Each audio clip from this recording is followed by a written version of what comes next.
तो नमस्ते दोस्तों, आज की शुरुआत होती है एक नए काम से, जहां हम चल पड़ते हैं नए काम की तरफ। तो चलिए हम पहुंचते हैं अपने कच्चे घर, जहां मुझे निकालना था गाय का दूध।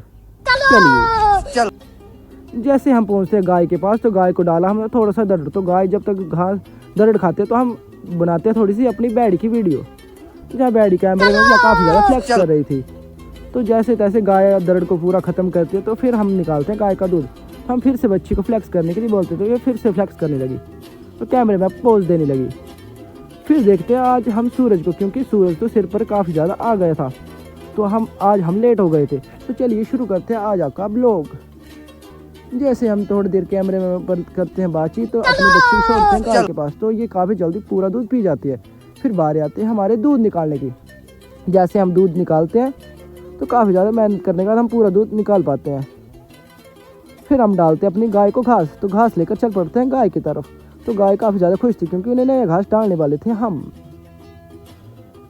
फिर हम चलते हैं एक नए काम की तरफ, जहाँ मुझे अपनी बाल्टी को, दूध की भरी बाल्टी को लेकर अपने पक्के घर जाना था। जैसे हम पक्के घर पहुँचते हैं तो रास्ते में मिलता है हमें टफ़ी से थोड़ी देर बातचीत होती है। फिर चलते हैं हम अपने घर की तरफ, जहाँ मुझे एक नया काम मिलता है, क्योंकि जो खेतों में लोगों ने अपने चले निकाले थे उनको करना था हमने बराबर, क्योंकि गाड़ियों का रास्ता यहीं से था। अगर कोई गाड़ी फंस जाती तो हम क्या करते, इसलिए हमने पहले से प्रबंध किया कि इन चलों को बराबर किया जाए।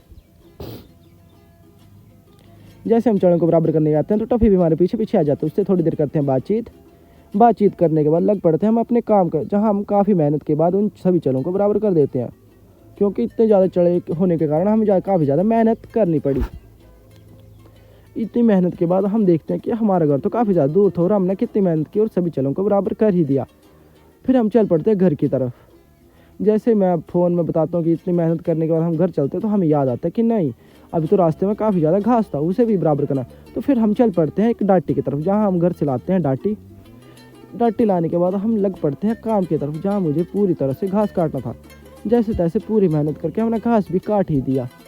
फिर हम चल पड़ते हैं घर की तरफ, क्योंकि इतनी गर्मी के होने के कारण हम काफ़ी ज़्यादा पसीना हो गए थे। फिर हम अपने सभी औजारों को उठाते हैं और घर चल पड़ते हैं घर की ओर। जैसे हम घर की ओर पहुंचते हैं तो देखते हैं कि हमें अब कोई काम ना नज़र आ जाए, क्योंकि हम अब काफ़ी ज़्यादा थक गए थे। फिर चल पड़ते हैं हम अपने कच्चे घर की तरफ, जहाँ हम नहा धोकर फिर से आ जाते हैं अपने पक्के घर आने के बाद देखते हैं कि हमें कोई काम ना याद आए। तो जैसे हम पक्के घर आते हैं तो मुझे याद आता है कि आज तो हमें अपनी गाय को ग्राउंड में लेके नहीं जाना था। तो आज हम अपनी रस्सियाँ लेके आ जाते हैं खेतों में, जहाँ मुझे अपनी गाय को बांधना था खेतों में। तो जैसे तैसे खोलकर हम अपनी गाय की रस्सियाँ खोलकर उन्हें लेके चलते हैं खेतों की ओर, क्योंकि खेतों में काफ़ी ज़्यादा घास था, इसलिए आज हम उन्हें खेतों में बांधेंगे। जैसे हम अपनी गाय को खेतों में लेके आते हैं तो गाय काफ़ी ज़्यादा खुश थी, क्योंकि अब उसे ताज़ा घास मिल रहा था। जैसे तैसे करके अब हम गाय को खेतों में बांधकर चल पड़ते हैं घर की ओर। जैसे हम घर की ओर आते हैं तो देखते हैं कि घर में तो एक और काम है। हमें अपनी जो कच्चे घर से अलमारी वो पक्के घर में रखनी थी, तो मैं अपने काफ़ी ज़्यादा दोस्तों की मदद लेकर अपनी अलमारी को लेके आ जाता हूँ अपने पक्के घर। जैसे हम वापस आते हैं तो ले चलते हैं अपने पटाखों की तरफ। पटाखे लेने की तरफ हम चल पड़ते हैं अपने पोलियोस में, जहाँ हमें देखना था कि खीरे काफ़ी ज़्यादा बड़े हो रहे थे, और गोभी भी कैसी थी जैसे हमने उस दिन लगाई थी, तो उससे हम काफ़ी ज़्यादा बड़ी हो गई थे। अब गोभी के बूटे काफ़ी ज़्यादा बड़े हो गए थे, इसलिए दिल खुश हो रहा था।